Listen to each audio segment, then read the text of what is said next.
आज आप मेरे यानी कि सिया घोष की आवाज में सुनने वाले हैं शर्मिष्ठा मजुमदार उर्फ नुपुर जी की लिखी हुई लक्ष्मी। ये एक बंगाली कहानी है जिसे आप सुनने वाले हैं हिंदी में। शुरू होने जा रहा है लक्ष्मी। ये बात वो अपने घर वालों को कैसे बताए, समझ नहीं पा रहा है रणजीत। उनके घर में 3 सदस्य ही है, बड़े भैया विक्रमजीत, माँ स्वर्ण देवी और रणजीत खुद। बड़े भैया विक्रमजीत घर वालों की मर्जी के बगैर ही आर्मी ज्वाइन करते हैं। अपने हायर सेकेंडरी एग्जाम के बाद घर वालों को बिना बताए ही परीक्षा देते हैं और सिलेक्ट होने के बाद घर में आके सबको बताते हैं। 1 हफ्ते के अंदर ही वो ट्रेनिंग के लिए दिल्ली चले जाते हैं। अनिंदिता के साथ कॉलेज के समय से ही विक्रम के प्रेम संबंध थे। इसी के चलते रणजीत के साथ भी उसकी अच्छी दोस्ती है। असल में उम्र का ज्यादा फासला नहीं है दोनों भाइयों के बीच, और अनिंदिता और रणजीत लगभग एक ही उम्र के हैं, इसलिए उन दोनों के बीच मस्ती ज्यादा चलती रहती है। अनिंदिता पहले से ही जानती थी विक्रम के 2 माएँ हैं, एक स्वर्ण देवी, दूसरी देश माता, और उसके बाद उसका भाई विक्रमजीत आता है, और आखिर में आती है अनिंदिता। विक्रम तभी बहुत छोटा था जब उसके बाबा चल बसते हैं। युद्ध में शहीद हुए जवानों की तालिका में उनका नाम भी था। बहुत सारी जगहों से सम्मान भी मिला उन्हें, लेकिन बस उतने तक ही। सहायता के रूप में जितना भी अनुदान मिला था उससे 2 बच्चों का पालन पोषण करना लगभग असंभव था। लेकिन स्वर्ण देवी ने हार नहीं मानी, अकेले अपने बलबूते पे 2 बच्चों का पालन पोषण करती रही। हायर सेकेंडरी के बाद विक्रम ने आर्मी ज्वाइन कर ली और रणजीत ने इंजीनियरिंग की पढ़ाई चालू कर दी। विक्रम अपने पिता के नक्शे कदमों पर चलना चाहता था, लेकिन वो अपनी माँ से भी बहुत प्यार करता था, इसलिए रणजीत से कहता था, देश माँ के लिए मैं हूँ, तू हमारी माँ के लिए रहना। स्वर्ण देवी दिल की बहुत मजबूत है। कॉफिन में बंद होके आए थे उनके पति, टुकड़ों में बिखरा था उनका शव, लेकिन उसके बाद भी वो डटी रही। पति के गुजरने के बाद लगभग सभी ने उनसे मुंह मोड़ लिया था, लेकिन इन घटनाएं भी उन्हें तोड़ नहीं पाए। ढूंढती रहती थी कहाँ कम दाम में अच्छी चीजें मिलती है जिनसे वो अपनी रोजी रोटी चला सके। कभी अलता सिंदूर तो कभी गहने, कभी दाल चावल बेच के उन्होंने अपने बच्चों को पाला। बाहर की दुनिया देखी है उन्होंने। इंसान को बात का बतंगर बनाने में एक क्षण भी नहीं लगता। एक शहीद जवान की बीवी को लेकर 4 बातें बोलने में भी जबान नहीं कांपी लोगों की। कोई कहता है, शादी कर लो, इस उम्र में 2 बच्चे अकेले कैसे पालोगी। तो कोई काली उछालते हुए कहते हैं, इतनी रात गए दुकान के नाम पर पता नहीं कहाँ जाती है। लेकिन किसी के लफ्ज उन्हें रोक नहीं पाए। शादी भी नहीं की उन्होंने। अपने पति के लिए बड़ा ही प्रेम और श्रद्धा भाव थे उनके मन में, इसलिए दोनों बेटों के लिए ही उनकी माँ उनकी आदर्श है। माँ के लिए वो सब कुछ कर सकते हैं। प्यार का दूसरा नाम ही उनके लिए माँ है, इसलिए माँ के बाद विक्रम के लिए आती है आनंदिता। इसलिए आनंदिता भी स्वर्ण देवी के साथ परिचय होने के बाद से उन्हें माँ के जैसा ही प्रेम करती है। स्वर्ण देवी भी विक्रम और आनंदिता के रिश्ते के बारे में जानकर आनंदिता को अपनी बेटी के जैसे ही अपना लिया। आनंदिता के माता पिता नहीं है, काका के घर पर ही पली बड़ी है वो। काका तो भले इंसान है, पर काकी के एक आंख न भाती आनंदिता हमेशा कहती रहती है अपशगुनी है वो। काका ने जितना हो सका उसका पालन पोषण किया।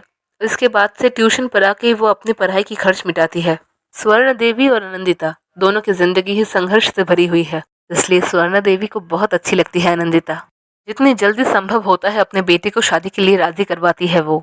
विक्रम भी ट्रेनिंग के बाद से 2 साल तक जम्मू में पोस्टेड है। बीच में एक बार आकर शादी की डेट फाइनल करके गया था वो। सगाई तो हो चुकी है, अब दोनों घर में जोर शोर से शादी की तैयारियां चल रही है। इन सब में सबसे ज्यादा खुश है आनंदिता की काकी। उनके कंधे से इतना बड़ा बोझ जो उतर रहा है। लेकिन उसी बीच ये खबर आती है रणजीत के पास। कश्मीर में आतंकवादी हमला रोकने गए थे और तभी से लापता है विक्रमजीत चौधरी। समझ नहीं आ रहा है घर में वो कैसे ये खबर दे। एक तरफ रणजीत को विक्रम के लिए चिंता हो रही है, दूसरी तरफ वो सोच रहा है माँ को कैसे ये खबर दे। पति के जाने के बाद बच्चों का चेहरा देख के ही तो उन्होंने खुद को संभाल के रखा था। ये खबर सुनने के बाद वो खुद को कैसे सहेगी पता नहीं रणजीत को। और दूसरी तरफ आनंदिता भी तो है। शादी की हर तैयारियां हो चुकी है, भैया की तो छुट्टी भी मंजूर हो गई थी। इस बीच ऐसी खबर, कल परसों तक तो आनंदिता के घर पर भी ये खबर चली जाएगी कि काकी तो उससे सहन ही नहीं कर पाती है। बाद में अशुभ लक्ष्मी कह के घर से ना निकालते। रणजीत विक्रम के जैसा उतना तेजस्वी नहीं है, वो थोड़ा शांत किस्म का इंसान है, इसलिए स्थिति में क्या करना चाहिए वो समझ नहीं पा रहा है। लेकिन ये तो पता है कि ये खबर वो ज्यादा दिन तक छुपा नहीं सकता, और हुआ भी यही। पास के घर में रहने वाली प्रतिमा काकी ने रो धो के घर सर पे उठा लिया। बस देखते देखते खबर पूरी मोहल्ले में फैल गई। शादी का घर शोक के घर में बदल गया। अनिंदिता तो ये खबर सुनकर बेहोश होकर जमीन में गिर गई और बड़े ही स्वाभाविक तरीके से उसके काकी ने उसे कोसना शुरू कर दिया। ये लड़की ही अशुभ है, अमंगली अलक्ष्मी कही की, जहाँ जाती है सब कुछ बर्बाद कर देती है। पहले तो अपने माता पिता को निगल गई और अभी होने वाले पति को। शादी हुई नहीं कि होने वाला पति लापता हो गया। ऊपर से बेटे की ऐसी खबर सुनकर स्वर्ण देवी की हालत भी बेहाल है। उन्हें जल्द से जल्द अस्पताल भर्ती किया गया। दोनों परिवार में ही शोक का छाया मंडरा रहा है और लोग का जो काम है लोग वो कर रहे हैं। अनिंदिता को लेके हजारों बातें कि वो अलक्ष्मी है, उसके पैर शुभ नहीं है। शादी के लिबास में अनिंदिता किसी से कुछ ना कहकर विक्रम के घर चली जाती है। वहां से सब कुछ पता चलने के बाद वो जल्द से जल्द अस्पताल पहुंचती है। वहां पे जाकर वो रणजीत के पास कंधे से कंधा मिलाकर खड़ी होती है। रणजीत शांत स्वभाव का लड़का, ऊपर से माँ का लाडला बेटा। हमेशा हर मुसीबत उसके माँ और बड़े भैया ने ही संभाला है। इसलिए माँ की ऐसी हालत देखकर उस बेचारे को समझ नहीं आ रहा है कि वो क्या करे, कैसे करे। अनिंदिता को देख के रणजीत और डर जाता है, लेकिन अनिंदिता उसे आश्वस्त करके सारी जिम्मेदारी अपने कंधे पे ले लेती है। डॉक्टर से बात करने से लेकर शुरू होकर दवाई लाने तक हर काम रणजीत अनिंदिता के कहे अनुसार करता रहता है। बीच में सिर्फ रणजीत ने एक बार अनिंदिता को बिना बताए उसके मामा को फोन किया था, ये बताने के लिए कि वो उनके साथ है और सुरक्षित है। लेकिन काकी जी ने फोन छीनकर चिल्लाते हुए बता दिया, हम उस अपाया लक्ष्मी को घर में नहीं आने देंगे जो शादी से पहले ही अपने होने वाले पति के घर में जा उठती है। रणजीत के पास इन सब बातों में ध्यान लगाने का ज्यादा समय नहीं था, क्योंकि वो स्वर्ण देवी को लेकर व्यस्त था। अनिंदिता की मेहनत, सेवा और डॉक्टर के प्रचेष्टा से 2 हफ्ते के अंदर स्वर्ण देवी स्वस्थ होने को आई है। वहां से आर्मी से खबर आई है कि विक्रमजीत का पता चल चुका है।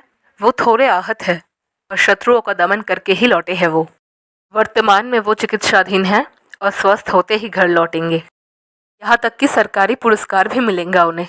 स्वर्ण देवी अनिंदिता के सर पर हाथ फेरते हुए कहती है, जिस लड़की को सबने अलक्ष्मी अपाया कहकर कितना भला बुरा सुनाया, उस लड़की ने सिर्फ मेरी ही जान नहीं बचाई, बल्कि शादी से पहले ही मेरे बेटे का रक्षा कवच बनकर उसे वापस ले आई। तुम ज्यादा मत सोचो अनी। मेरे पति के शहीद होने के बाद लोगों ने कम बदनामी नहीं की मेरी, लेकिन मैं डटी रही। उन लोगों की आदत है, वो लोग कहते रहेंगे। उन्हें कहने दो बेटा, उन्हें उनका काम करने दो, हम हमारा काम करते रहेंगे। ये कहते ही अनिंदिता को सीने से लगा लेती है स्वर्णा देवी। हम महिलाएं बड़े ही सहनशील है बेटा, पूरी जिंदगी सहते रहते हैं, लेकिन कभी कभी आवाज उठाना जरूरी होता है। इतने दिनों से मैंने ये गृहस्थी संभाली, अभी तू मेरे घर की लक्ष्मी बनकर मेरे घर की बागडोर संभाल कर पाएगी ना? जैसे इस मुसीबत में हम सबको तूने संभाला, वैसे ही संभाल पाएगी ना बेटा? इतने मुसीबत में भी एक बूंद आंसू नहीं बहाए थे अनिंदिता ने। ढाल बनके खड़ी थी रणजीत और स्वर्ण देवी के सामने। इस परिस्थिति में विक्रम के जो भी कर्तव्य थे, उसके अनुपस्थिति में अनिंदिता ने वो सब कुछ पूरा किया। ना पीना भूल के सब कुछ संभाला था उसने। रणजीत जितना हो सकता था उसका ध्यान रखने की कोशिश करता था। आज विक्रम की लौटने की खुशी और स्वर्ण देवी जी के मातृ स्नेह में वो खुद को रोक नहीं पाई। उन्हें गले लगाकर रोने लगी वो। स्वर्ण देवी उसके सर पे हाथ फेरते हुए कहती है, तू तो मेरे घर की लक्ष्मी है, लक्ष्मी को रोना शोभा नहीं देता बेटा। डॉक्टर, नर्स, सभी लोग अनिंदिता के बारे में सब कुछ जानते हैं। स्वर्ण देवी ने सबको अपनी साहसी बहू की कहानियां सुनाई है। उनके स्वस्थ होने के बाद रणजीत जोर शोर से शादी की तैयारियां करने लगता है। उसका कहना है, दादा जिस भी हालत में आए उन्हें पकड़ के मैं शादी के मंडप पर बैठाऊंगा। बहुत दुख सहे है अनिंदिता ने, फिर भी मजबूती से खड़ी थी। रूप गुण दोनों तरफ से ही वो परिपूर्ण और लक्ष्मी है। शादी के दिन बहू के कहे अनुसार सास को भी सजना पड़ा। आज वो लड़का लड़की दोनों की ही माँ है। आज उनके पास बिल्कुल भी बैठने का समय नहीं है। एक बार बेटी की माँ बनकर उसे विदा करना है, दूसरी तरफ विक्रम की माँ बनकर अपनी लक्ष्मी को घर में स्वागत भी तो करना है। हाँ, वो अनिंदिता को लक्ष्मी कह के ही पुकारती है। विक्रम के घाव सूख चुके हैं, पर दाग अभी भी स्पष्ट है। अनिंदिता ने बड़े ही प्यार और जतन से उसकी सेवा की है। शादी के जोड़े में दुल्हन बनकर भी रणजीत के हाथों 3-3 बार विक्रम के लिए दवाई भेजी है उसने। रणजीत कभी देवर की भूमिका में है तो कभी साले साहिब की। वो शांत भोला भाला लड़का कब इतना बड़ा हो गया किसी को पता भी नहीं चला। अनिंदिता के काका काकी भी आए हैं। स्वर्ण देवी ने खुद उन्हें निमंत्रण किया है। अनिंदिता के काका तो उसे देख के रो ही डाले। पूरी जिंदगी जिस लक्ष्मी का उनकी गृहस्थी पर अनादर हुआ है, वो आज राजेंद्रनी जैसी लग रही है। अनिंदिता को गले लगाकर काका आशीर्वाद करते हैं। इस स्थिति में उसकी काकी खुश तो नहीं है। उनकी आंखें तो जैसे बाहर आने की कगार पर है। उन्होंने सोचा नहीं था अनिंदिता की इतने बड़े घर में शादी होगी। उन्होंने तो सुना था स्वर्ण देवी ने बड़े ही मुश्किल से अपने बच्चों को पाला है। स्वर्ण देवी आगे आकर अनिंदिता के काकी की हाथ पकड़कर कहती है, हम महिलाएं कभी लक्ष्मी होती है तो कभी दशभुजा, लेकिन हम महिलाएं कभी कभार एक दूसरे के दुश्मन बन जाते हैं, एक दूसरे को खींच कर नीचे लाने की कोशिश करते हैं। आपने तो अपने घर की लक्ष्मी की कदर नहीं की, पर देखिए आपके घर की लक्ष्मी ने मेरे घर का सब कुछ लौटा दिया। शहनाइयाँ बज रही है, मंत्र पाठ चल रहा है, लेकिन नहीं, न विक्रम न अनिंदिता, कोई भी स्वर्ण देवी के बगैर शादी के मंडप पे नहीं बैठेगा। आखिर तक थक हार कर स्वर्ण देवी को मंडप पर आना ही पड़ता है। विक्रम और अनिंदिता के बीच खड़े होकर दोनों का गठबंधन कर रही है वो। ऐसा लग रहा है जैसे दशभुजा और लक्ष्मी साथ ही में खड़े हैं।